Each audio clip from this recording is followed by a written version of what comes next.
అప్పుడు ఏం తినాలి జ్వరం వస్తే? మీకు మీ 2 ఫేవరెట్ ఫుడ్స్ చెప్తా. మంచిగా మైదాతో చేసిన మంచి బ్రెడ్, ఒక 2 స్లైసులు బ్రెడ్, ఒక కప్పు పాలు. జ్వరం వచ్చినప్పుడు అదే పెడతారు, చిన్నప్పుడు అదే పెట్టేవారు. సో ఇప్పుడు 2 కూడా చూస్తే మీరు జ్వరం ఎక్కువ, మీకు జ్వరం వస్తుంది చూస్తే ఎవరైనా తీసుకుంటే కూడా నాకు జ్వరం వస్తుంది.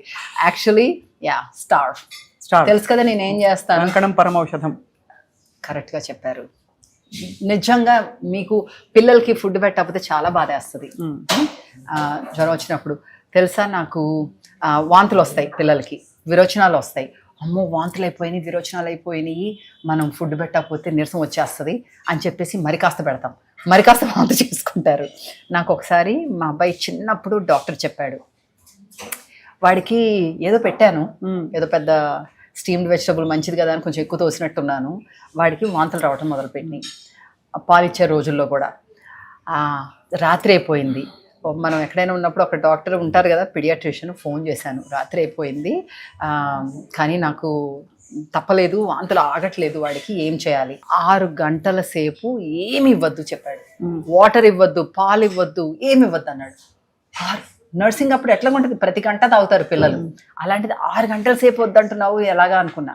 తప్పక మాట వినాలి కదా, మరి నాకు ఇంకా వేరే సొల్యూషన్ లేదు. మ్యాజిక్ ఆగింది. 6 గంటల సేపు ఎలా పడ్డానో నాకు తెలీదు, కానీ సేమ్ సొల్యూషన్ ఎంత మందికి. తర్వాత నేను వాడి మీద ప్రయత్నం అయ్యింది, ఎంతోమంది చెప్పాను. ఇప్పుడు డాక్టర్స్ కూడా అదే చెప్తారు. ఆయన కూడా డాక్టరే చెప్పింది, కానీ అంటే నా ద్వారానే కాకుండా డాక్టర్, నువ్వు 6 hours, it's a magical number of hours అనమాట. ఏమి తినొద్దు, ఏమి తాగొద్దు, నీకు వాంతులు విరోచనాలు అన్నీ తగ్గుతాయి. ఒక్క పూటలో నువ్వు డీహైడ్రేట్ అయిపోయి అదే కానీ నువ్వు ఆల్రెడీ తాగేసి ఉండి దాని మీద వాంతులు వస్తే అవన్నీ వేరే స్టోరీ. అదే కదా, నువ్వు ఫుడ్ పాయిజనింగ్ అయ్యి అట్లాగైతే అది వేరే స్టోరీ. సో యాక్చువల్లీ చాలా ఇదంతా ఎంత మనం న్యాచురల్గా సహజంగా జీవించాలో తెలుసుకుంటున్నాము. వెయిట్ గెయిన్కి కూడా బహుశా ఇదే కారణమేమో, అంటే ఇలా చేయకపోవడం వల్ల.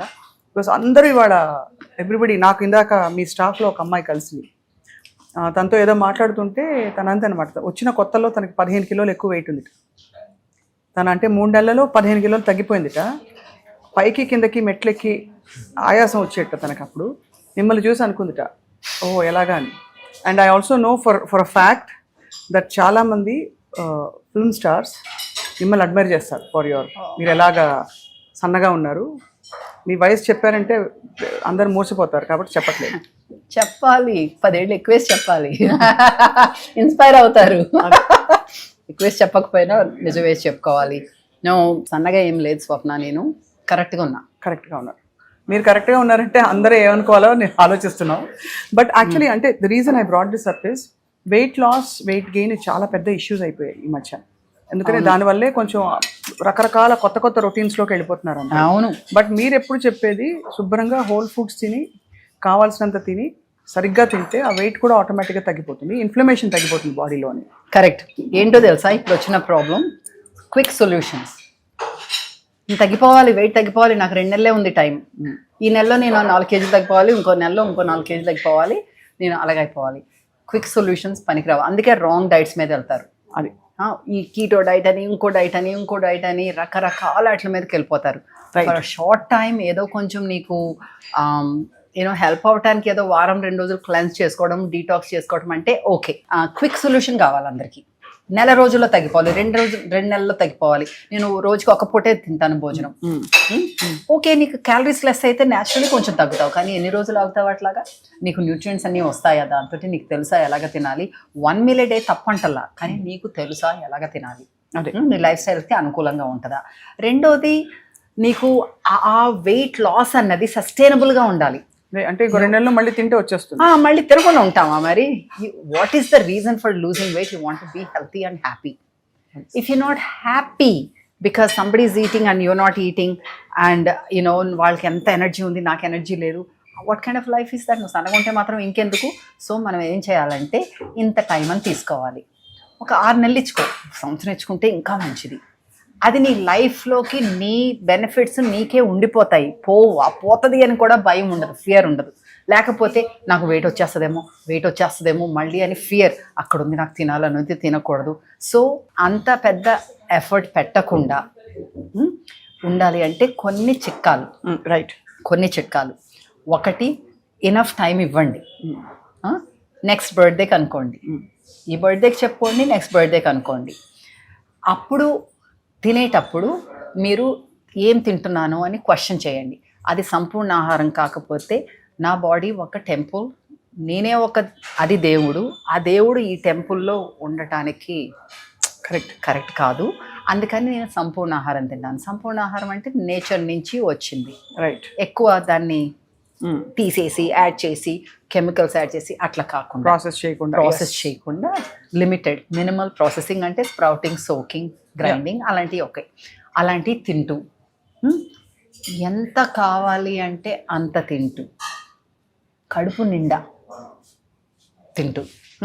కడుపు నిండా తినాలి అంటే సరే ఇది బ్రౌన్ రైస్ కదా, మిల్లెట్స్ కదా, సంపూర్ణ ఆహారం కదా, నేను ఇంత తింటాను అంటే లాభం లేదు.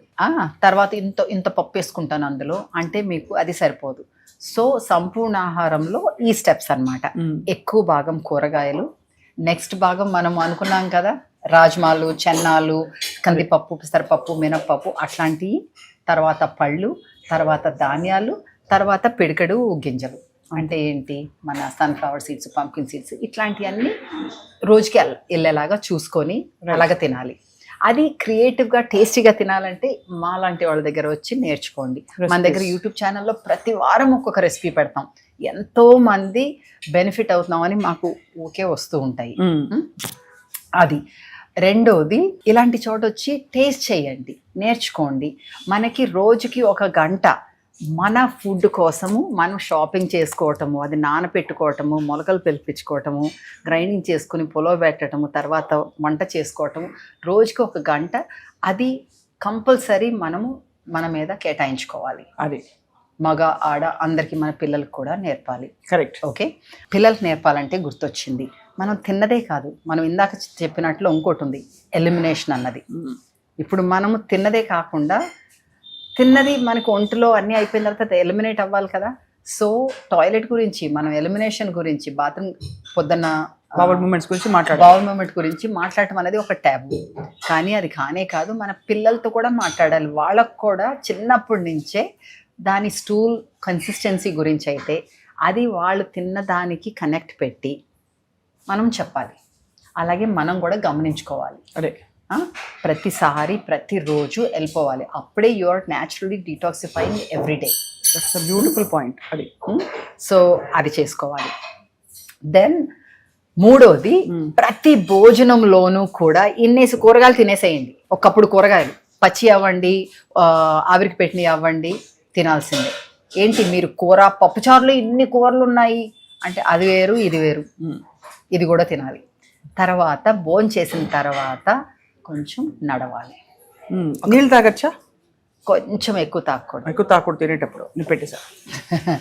ఒక అరగంట ముందు, అరగంట తర్వాత తాగొచ్చు. ఇదిగో అలాగే ఎక్కువ కారం ఉందని చెప్పేసి అలాంటి దానివల్ల, అందుకే ఎక్కువ విపరీతమైన మసాలాలు, కారాలు కూడా ఉండకూడదు. ఎందుకంటే మనం వెజిటబుల్స్ తిన్నాం అనుకోండి, అందులో దాంట్లోంచే హైడ్రేషన్ వస్తుంది.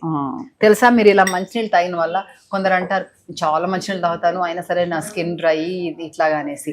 దాంట్లో ఉన్నది చాలా తక్కువ % మనకి హైడ్రేషన్ కింద పనికి వస్తుంది, మనకి కూరగాయల్లో రావాలి. సో మీరు ఈ సంవత్సరంలో అలా తింటము, ఎలిమినేషన్ గురించి, మూవ్మెంట్ గురించి, నిద్ర మీద ఫోకస్ చేయండి.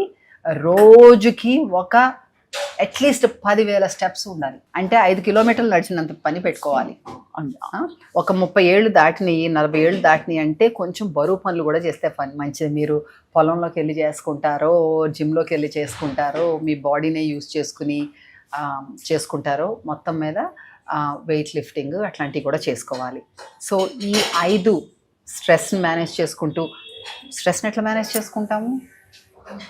బ్రీదింగ్, డీప్ బ్రీదింగ్, ప్రాణాయామ, సుఖ ప్రాణాయామ అవ్వచ్చు, అనిలోమ విలోమ అవ్వచ్చు, కపాలభాతి, భాస్త్రిక, భ్రామరి అన్నీ చేసుకోవచ్చు. మీకు ఇవన్నీ కుదరలేదు అంటే నా పర్సనల్గా అయితే బెడ్ టైం రొటీనే కుదిరింది ప్రాణాయామకి, మెడిటేషన్కి. సో అప్పుడు మనం భాస్త్రికను, కపాలభాతి చేసుకుంటే మనకి బేసిక్గా కూర్చుంటాం.